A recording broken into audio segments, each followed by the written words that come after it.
नमस्ते दोस्तों, स्वागत है आपका मसाला पॉपकॉर्न चैनल पर, जहां हम दुनिया भर की फिल्मों को आसान हिंदी में समझाते हैं। दोस्तों, ये कहानी है एक ऐसे एस्ट्रोनॉट की जो अपने साथी एस्ट्रोनॉट के साथ एक स्पेस मिशन कंप्लीट करके पृथ्वी पर वापस आ रहा था। लेकिन बीच रास्ते में उनके स्पेसक्राफ्ट पर कोई अजीब सी चीज उन पर बड़ा ही घातक अटैक कर देती है, जिसमें उस एस्ट्रोनॉट का साथी एस्ट्रोनॉट मारा जाता है। इसके बाद जब उस बचे हुए एस्ट्रोनॉट को क्वारंटाइन किया जाता है, तो रात में उसके शरीर में बहुत ज्यादा भयंकर दर्द होने लगता है और उसके शरीर से एक बड़ा ही अजीब डरावना सा एलियन जीव बाहर निकलता है, जिसे देखकर सबके होश उड़ जाते हैं कि ये चीज आखिर है क्या और यहाँ धरती पर कैसे और किस मकसद से आई है। इसके बाद साइंटिस्ट डिसाइड करते हैं कि वो लोग इस डरावने जीव पर रिसर्च करके इसे दूसरे देशों के खिलाफ युद्ध में इसका इस्तेमाल एक हथियार के तौर पर करेंगे, जिसके लिए वो इस एलियन जीव को हर रोज आधी रात को खाने के लिए एक कैदी को उसके हवाले कर देते थे।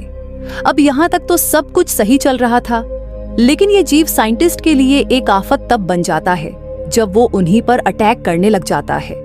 तो अब देखते हैं कि क्या टेस्ट इस एलियन जीव को मार पाएंगे या फिर ये खतरनाक एलियन जीव पूरी पृथ्वी पर से इंसानियत को खत्म कर देगा। चलिए जानते हैं। तो कहानी की शुरुआत साल 1983 के समय से होती है, जहां स्पुतनिक नाम के रशियन स्पेस शटल में 2 एस्ट्रोनॉट्स और कंस्टेंटिन बैठे हुए थे। ये दोनों एस्ट्रोनॉट्स कई महीनों के सफर के बाद सक्सेसफुली पृथ्वी पर वापस आ रहे होते हैं, लेकिन वापस आते समय उन्हें स्पेस शटल के बाहर कुछ अजीब सा दिखाई देता है, जिसके साथ ये सीन यहीं कट हो जाता है और अगले सीन में हमें कजाकिस्तान का एक वीरान इलाका दिखाया जाता है, जहां उन एस्ट्रोनॉट का लैंडर क्रैश हुआ था। यहाँ एक आदमी लैंडर के पास जाकर देखता है तो उसे एवरचेंको की लाश दिखाई देती है। वहीं पास ही कंस्टेंटिन भी घायल हालत में लैंडर से बाहर निकलता है। दूसरी तरफ हमें एक फीमेल साइकोलॉजिस्ट डॉक्टर तातियाना को दिखाया जाता है, जिसके ऊपर ट्रायल्स चल रहे होते हैं, क्योंकि तातियाना के इलाज करने का तरीका काफी अजीब था। दरअसल तातियाना ने 17 साल के एक लड़के का इलाज करने के लिए उसे काफी देर तक पानी में डुबाए रखा था। अब ऐसा करने से उस लड़के की जान तो नहीं गई, लेकिन उसके माता पिता ने तातियाना के खिलाफ कंप्लेंट कर दी। तब तातियाना अपनी सफाई में कहती है कि मैंने उस लड़के को सिर्फ उतनी देर तक ही पानी में रखा जितने में उसकी जान ना जाए, और साथ ही साथ वो ये भी बताती है कि मेरे इलाज करने का यही तरीका है। उसकी इस बात पर जूरी में बैठी एक लेडी तातियाना से बोलती है कि अगर तुमने अपने इलाज के तरीकों को नहीं बदला तो हम तुम्हें सस्पेंड करके तुम्हारा मेडिकल करियर यहीं खत्म कर देंगे। जूरी की बात सुनकर तातियाना काफी फ्रस्ट्रेट हो जाती है, क्योंकि उसके इलाज का तरीका भले ही अजीब हो, पर इसी तरह से उसने ऐसे लोगों को भी ठीक कर दिया था जिसे कोई दूसरा डॉक्टर ठीक नहीं कर पाया। वहीं पास ही सेमिलाडोव नाम का एक आर्मी ऑफिसर इस ट्रायल को देख रहा होता है, और वो थोड़ी देर बाद तातियाना से एक मेडिकल केस में हेल्प मांगते हुए कहता है कि अगर तुम्हें ये केस इंटरेस्टिंग लगे तो तुम अपने तरीके से ट्रीटमेंट कर सकती हो, और जब भी तुम इस केस को छोड़ना चाहो तो वापस लौट सकती हो। इस मदद के बदले सेमिलाडोव उसके ऊपर लगे सारे चार्जेस को हटाकर उसका सस्पेंशन रुकवा देगा, जिस बात को सुनते ही तातियाना उसकी मदद करने के लिए मान जाती है। इसके बाद तातियाना को एक हेलीकॉप्टर से किसी अनजान जगह पर ले जाया जाता है, जहां आगे का सफर वो लोग ट्रक से तय करते हैं। रास्ते में सेमिलाडोव तातियाना को बताता है कि तुम्हारा पेशेंट वही एस्ट्रोनॉट है जो स्पुतनिक स्पेस प्रोब में बैठकर अंतरिक्ष में गया था, यानी उसका पेशेंट कंस्टेंटिन ही है, जिसे हमने शुरुआत में देखा था। जब से कंस्टेंटिन और उसका दोस्त अंतरिक्ष से वापस आए हैं, तब से वो लोग रशिया के नेशनल हीरो बन चुके हैं, क्योंकि ऐसा पहली बार है कि कोई इंसान अंतरिक्ष में जाकर वापस आया हो।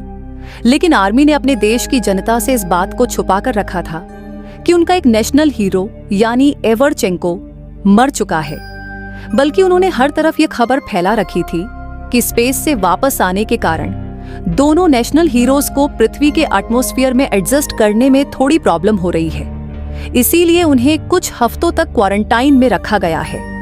वहीं तात्याना को बस इतना ही बताया गया था कि कंस्टेंटिन अमनेसिया का पेशेंट है, लेकिन कंस्टेंटिन की सिक्योरिटी देखकर वो समझ जाती है कि उससे कुछ तो छुपाया जा रहा है। फिर थोड़ी देर बाद सेमिलाडोव उसे लेकर एक ग्लास चैम्बर के बाहर जाता है, जिस चैम्बर में रीगल नाम का एक डॉक्टर कंस्टेंटिन का इलाज करने की कोशिश कर रहा था।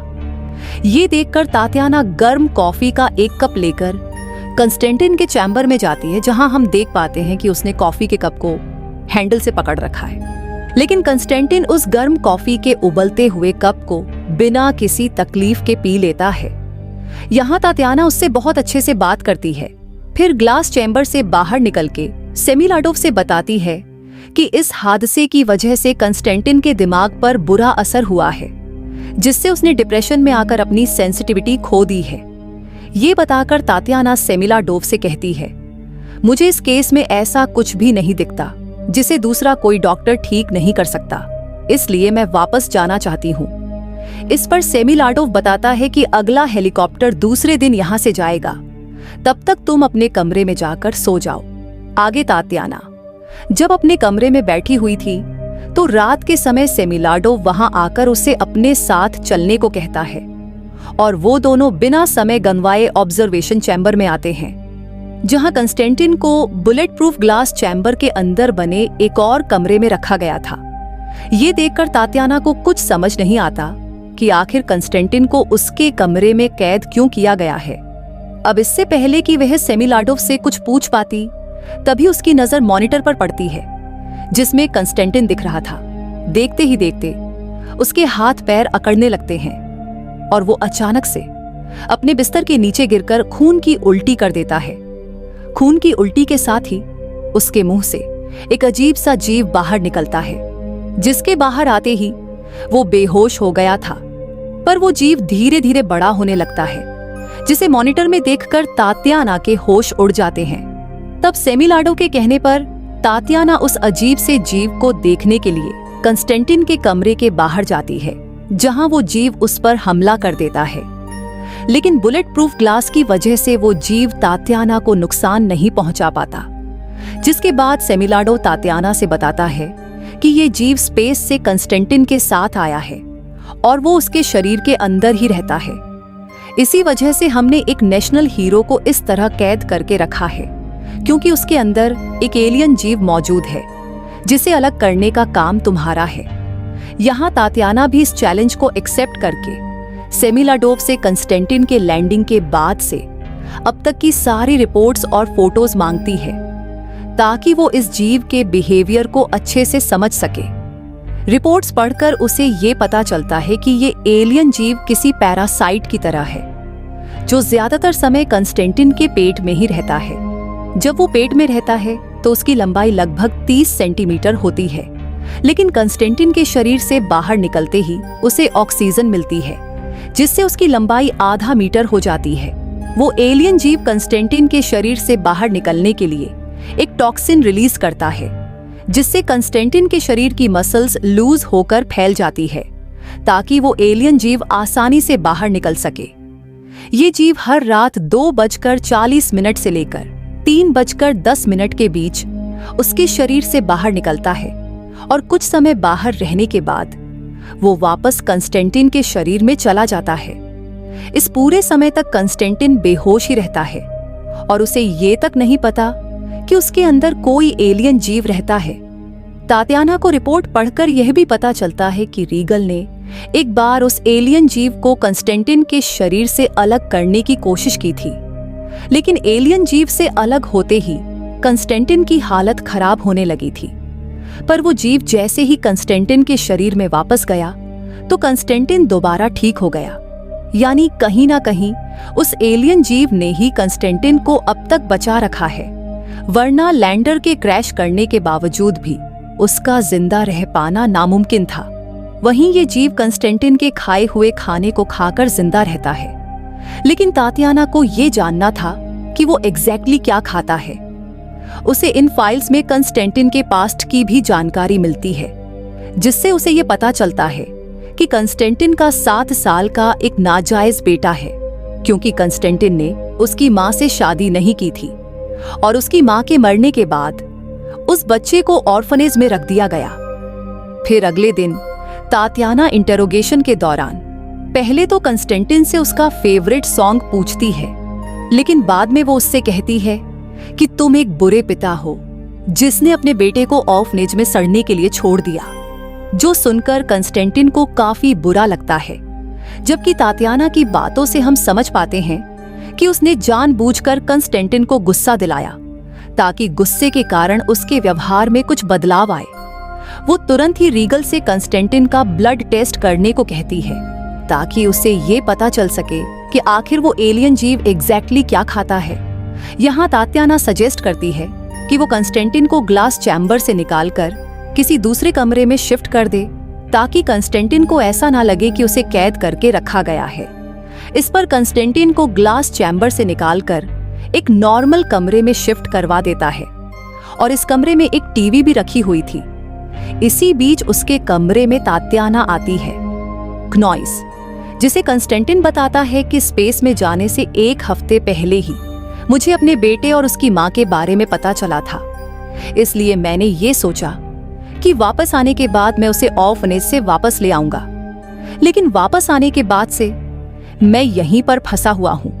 फिर उसी रात जब वो एलियन बाहर निकलता है तो तात्याना दोबारा से उसके सामने जाती है और पिछली बार की तरह इस बार भी उनके बीच बुलेट प्रूफ ग्लास होता है। लेकिन इस बार वो एलियन तात्याना को देखकर उसके ऊपर हमला करने की कोशिश नहीं करता, बल्कि वो तो एक खिलौने की तरफ अट्रैक्ट हो रहा था, जो खिलौना दरअसल कंस्टेंटिन का फेवरेट खिलौना था। ये देखकर तात्याना उस खिलौने के साथ बुलेट प्रूफ चैम्बर के अंदर जाती है, जहां वो जीव उस खिलौने के साथ ऐसे चिपकने लगता है मानो वो उसका भी फेवरेट खिलौना हो। उस जीव को खिलौने के साथ खेलता देखकर तात्याना उसे छूने की कोशिश करती है, जिस कारण वो जीव उस पर हमला करके उसके पैरों को बुरी तरह से घायल कर देता है। तब सोल्जर आसपास की लाइट्स जलाकर उस जीव को कंफ्यूज करते हैं और इस मौके का फायदा उठाकर तात्याना को वहां से बाहर निकाल लिया जाता है। वो होश में आने के बाद अपनी ऑब्जर्वेशन शेयर करते हुए बताती है कि वो एलियन कंस्टेंटिन की फीलिंग्स को महसूस कर सकता है और शायद इसीलिए वो उस खिलौने की तरफ अट्रैक्ट हो रहा था। तात्याना फिर से वीडियो फुटेज को देखती है तो उससे ये पता चलता है कि वीडियो में कुछ ग्लिच है, यानी उस वीडियो से कुछ छेड़छाड़ की गई है। वो इस बारे में रीगल से पूछती है, लेकिन रीगल उसे कुछ भी नहीं बताता। दरअसल रीगल रिसर्च करके नोबेल प्राइज पाना चाहता था, इसलिए वो तात्याना को कुछ बता नहीं रहा होता। जिस पर तात्याना उसे कहती है कि मुझे तुम्हारे नोबेल प्राइज से कोई मतलब नहीं है, बल्कि मुझे तो सिर्फ सच जानना है। वहीं रीगल भी ये बात जान रहा था कि अकेले वो अपनी रिसर्च पूरी नहीं कर सकता, क्योंकि वो इस केस में काफी दिनों से लगा हुआ था। लेकिन तात्याना के आने के बाद ही उसे कुछ जरूरी इंसाइट्स मिले हैं, इसलिए वो तात्याना की मदद करने के लिए तैयार हो जाता है। जिसके बाद वो तात्याना को एक गाड़ी में छुपाकर इस फैसिलिटी से दूसरी तरफ ले जाता है, जहां सिर्फ कुछ ही लोगों को जाने की परमिशन थी। वो उसे नाइट विजन बाइनोकुलर देकर कहता है कि तुम गाड़ी के अंदर से ही सब कुछ देखती रहो। तात्याना देखती है कि वहां एक कैदी को केस के अंदर ले जाया जा रहा था और इसी के साथ सारी लाइट्स बंद कर दी गई। कुछ देर बाद एलियन जीव केस के अंदर आकर उस कैदी को एक ही झटके में मारकर उसके मांस को खाने लगता है। ये देखकर तात्याना के होश उड़ जाते हैं और हम एज एंड ऑडियंस जान पाते हैं कि ये केज उसी ग्लास चैम्बर से जुड़ा हुआ है जिसके अंदर कंस्टेंटिन को हर रात रखा जाता है ताकि वो एलियन केज में आकर प्रिजनर्स को खा सके। अब गाड़ी में वापस आने के बाद रीगल तात्याना को बताता है कि जब हमें कंस्टेंटिन मिला था तो उसकी हालत बहुत ज्यादा खराब थी, लेकिन उसके अंदर इस एलियन जीव के होने की वजह से उसकी तबीयत दिन ब दिन सही होती चली गई और वो इतनी जल्दी रिकवर कर गया जितने में किसी आम इंसान का रिकवर कर पाना लगभग नामुमकिन था। जब कंस्टेंटिन हॉस्पिटल में था तो इस एलियन जीव ने एक नर्स को भी मार दिया था और उसी दिन के बाद से कंस्टेंटिन की तबीयत में सुधार हो गया।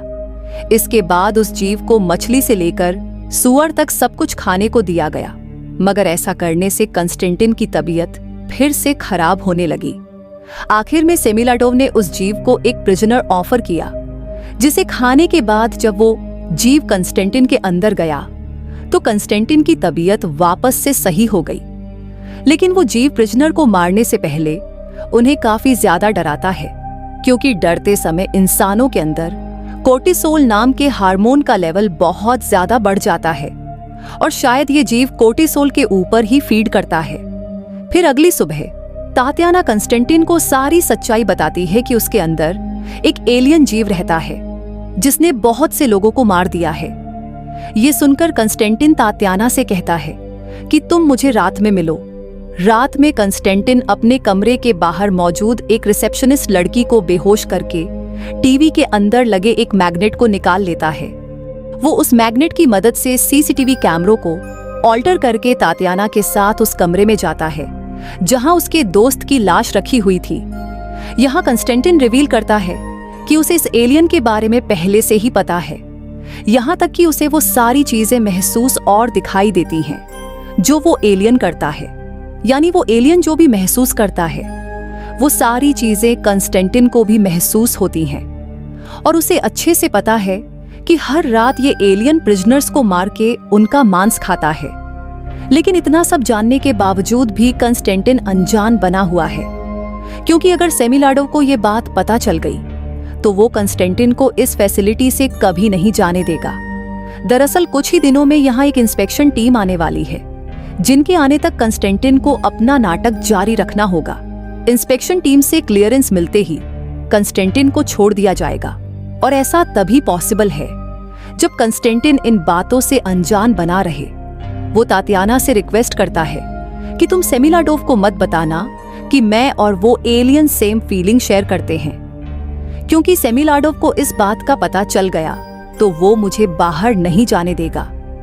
कंस्टेंटिन ने तात्याना को यह बातें इसलिए बताई क्योंकि उसे अच्छे से पता था कि तात्याना बहुत इंटेलिजेंट है, जो बहुत ही जल्द सारी सच्चाई का पता लगा लेगी। इसलिए उसने पहले ही सब कुछ कन्फेस कर दिया। उसकी बातें सुनकर तात्याना को बहुत बुरा लगता है, क्योंकि उनके देश के लोग कंस्टेंटिन को एक नेशनल हीरो मानते हैं। लेकिन ये नेशनल हीरो सब कुछ जानते हुए भी प्रिजनर्स की हत्या होने दे रहा है। तात्याना उससे कहती है कि अगर मैं तुम्हारी जगह होती तो खुद की जान ले लेती।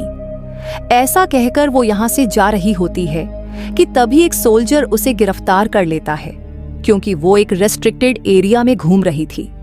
इसके बाद सेमिलाडोव उसे खुद लेकर केस के पास जाता है, क्योंकि सेमिलाडोव को इस बात का पता चल गया था कि रीगल तात्याना को पहले भी इस केज के पास लेकर आया था। सेमिलाडोव उससे कहता है कि तुम्हें इस बार नाइट विजन बाइनोकुलर की जरूरत नहीं पड़ेगी, बल्कि मैं तुम्हें सब कुछ करीब से दिखाऊंगा।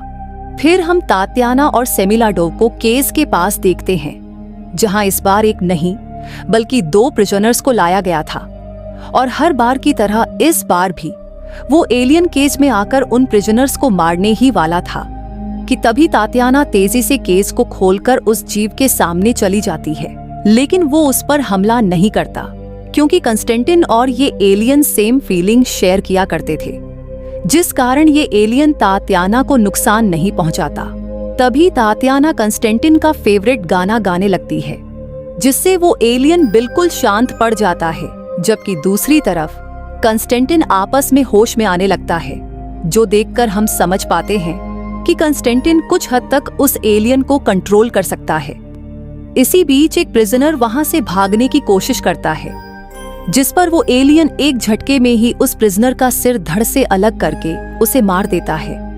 हालांकि इस इंसिडेंट को देखकर सेमिलाडोव तात्याना से पूछता है कि क्या कंस्टेंटिन इस एलियन को कंट्रोल कर सकता है, जिसके जवाब में तात्याना कहती है कि वो इस एलियन को पूरी तरह से कंट्रोल नहीं कर सकता। इस जवाब से सेमिलाडोव समझ जाता है कि अगर तात्याना को और ज्यादा समय दिया जाए तो वो कोई ना कोई तरीका खोज ही लेगी, जिससे कंस्टेंटिन और एलियन को अलग किया जा सके। वहीं अगली सुबह जब तात्याना और रीगल एवरचेंको की लाश का परीक्षण कर रहे होते हैं, तो तात्याना रीगल से बताती है कि एवरचेंको को फर्स्ट स्टेज का कैंसर था, जिसका पता हमारे डॉक्टर्स को तो नहीं चल पाया, लेकिन उस एलियन ने उस बीमारी का पता लगा लिया और इसीलिए उसने कंस्टेंटिन के शरीर में रहने का फैसला किया। यहाँ हम ये भी जान पाते हैं कि एवरचेंको की मौत क्रैश में नहीं हुई, बल्कि उसे एलियन ने जान से मारा था। इसी बीच तात्याना रीगल से कहती है कि मैं कंस्टेंटिन को लेकर यहाँ से भागने वाली हूँ और हमें यहाँ से भागने में तुम्हारी मदद चाहिए। अब पहले तो रीगल सेमिलाडोव के डर से उसकी मदद करने को तैयार नहीं होता, लेकिन बाद में वो उसकी मदद के लिए तैयार हो जाता है, क्योंकि वो अपने नोबेल प्राइज के चक्कर में और प्रिजनर्स की जान नहीं लेना चाहता था। आगे हम तात्याना को कंस्टेंटिन के पास देखते हैं, जहां वो उसे बताती है कि आज हम दोनों यहाँ से एस्केप करने वाले हैं, लेकिन एस्केप करने से पहले मैं उस एलियन को तुम्हारे शरीर से अलग कर दूंगी। दरअसल तात्याना का प्लान ये था कि वो कंस्टेंटिन के शरीर में ऐसा केमिकल इंजेक्ट करेगी जिससे उसके शरीर में कुछ देर के लिए कैंसर के सिम्टम्स आ जाएंगे। ऐसा होते ही वो एलियन उसके शरीर को छोड़कर बाहर निकल आएगा और वो एलियन कंस्टेंटिन के शरीर के बिना ज्यादा देर तक जिंदा नहीं रह सकता, क्योंकि उससे धूप नहीं बर्दाश्त होती। यही वजह है कि वह रात के समय ही बाहर निकलता है, जबकि दिन में वो उसके शरीर में रहता है। इसके बाद तात्याना और कंस्टेंटिन कुछ सोल्जर्स को बेहोश करके वहां से भाग निकलते हैं, जबकि दूसरी तरफ रीगल हायर ऑफिसर्स को सेमिलाडोव के इल्लीगल एक्सपेरिमेंट्स के बारे में खबर देता है। उधर सेमिलाडोव को सीसीटीवी फुटेज से पता चल चुका था कि तात्याना और कंस्टेंटिन वहां से भाग रहे हैं और इस सब में रीगल ने भी उनकी मदद की है। उसे ये भी पता चल चुका था कि रीगल ने उसके खिलाफ कंप्लेंट कर दी है, इसीलिए वो उसे शूट करके जान से मार देता है। उसे मारने के बाद वो अपने सोल्जर्स को तात्याना और कंस्टेंटिन के पीछे भेजता है, जहां उसके ऑर्डर पर बहुत सारे सोल्जर्स तात्याना और कंस्टेंटिन को घेर लेते हैं। जहां वो लोग तात्याना को मारने ही वाले थे कि तभी कंस्टेंटिन खुद को इंजेक्शन लगाकर एलियन को बाहर निकाल देता है। वो तात्याना को बचाने के लिए उस एलियन को कंट्रोल करके सभी सोल्जर्स को मार देता है। इस मौके का फायदा उठाकर तात्याना कंस्टेंटिन को लेकर वहां से भाग निकलती है, जिससे वो एलियन पीछे छूट जाता है। इधर कंस्टेंटिन और एलियन एक दूसरे से दूर जाते ही कमजोर होने लगते हैं, क्योंकि उन दोनों में एक सिम्बायोटिक रिलेशन बन गया था, यानी वो दोनों ही एक दूसरे पर डिपेंडेंट थे। एलियन से कंस्टेंटिन को ताकत मिलती थी और कंस्टेंटिन के शरीर में रहकर वो एलियन जिंदा रह पाता था। दूसरी तरफ सेमिलाडोव का सामना उस एलियन से होता है, लेकिन कंस्टेंटिन से दूर होने के कारण वो एलियन काफी कमजोर पड़ चुका था। इसीलिए सेमिलाडोव उसे एक बॉक्स में डालकर तात्याना और कंस्टेंटिन के पास पहुंचता है। हालांकि अब तक कंस्टेंटिन की हालत भी बहुत ज्यादा खराब हो चुकी थी और इस बात का फायदा उठाकर सेमिलाडोव तात्याना को मारने ही वाला होता है कि तभी कंस्टेंटिन पूरी हिम्मत करके उस एलियन को फिर से कंट्रोल करके सेमिलाडोव को मरवा देता है। वो एलियन सेमिलाडोव को मारने के बाद कंस्टेंटिन के मुंह से होते हुए उसके पेट में चला जाता है, जिससे कंस्टेंटिन की तबीयत दोबारा से ठीक होने लगती है।